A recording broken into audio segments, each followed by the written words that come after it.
વિધિ બોલો શું બનાવે છે અત્યારે? આજે હું લસણની ચટણી બનાવું તો ચાલ બતાવી દે. આ લસણ લીધું છે મેં. હા એની અંદર આપણે લાલ મરચું નાખીશું, હા ધાણા જીરું પાવડર નાખીશું, હા. હળદર નાખીશું હા. અને ગરમ મસાલો અને સ્વાદ પ્રમાણે મીઠું અને એની અંદર આ બધું નાખી દઈએ એટલે આપણે પેસ્ટ કરી દઈશું. બરોબર? ચલો જોઈ લો, આમાં મેં લાલ મરચું, ધાણા જીરું પાવડર, હળદર, ગરમ મસાલો અને મીઠું નાખી દીધું છે. હવે આપણે આને ખાંડી લઈશું. ચલો, તો આપણી પેસ્ટ રેડી છે.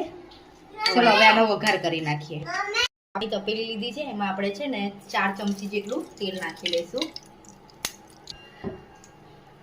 ગરમ થઈ ગયું છે, એમાં આપણે છે ને જીરું નાખી દઈશું થોડું. હિંગ નાખી પછી મીઠો લીમડો નાખી દઈશું થોડું. એ આપણે આ પેસ્ટ બનાવી છે લસણની, હા એ નાખી દઈશું. આપણે સાતળી લઈશું થોડું.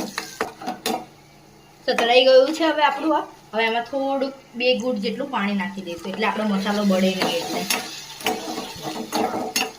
હવે આ મિક્સ થઈ ગયું છે. હવે આપણે છે ને 2 ચમચી જેટલું દહીં નાખીશું. હવે દહીં નાખીને આપણે મિક્સ કરી લઈશું. હવે આપણે છે ને ઉપરથી ધાણા નાખી દઈશું થોડા. હવે હલાવી દઈશું. હવે આપણી ચટણી રેડી છે લસણની.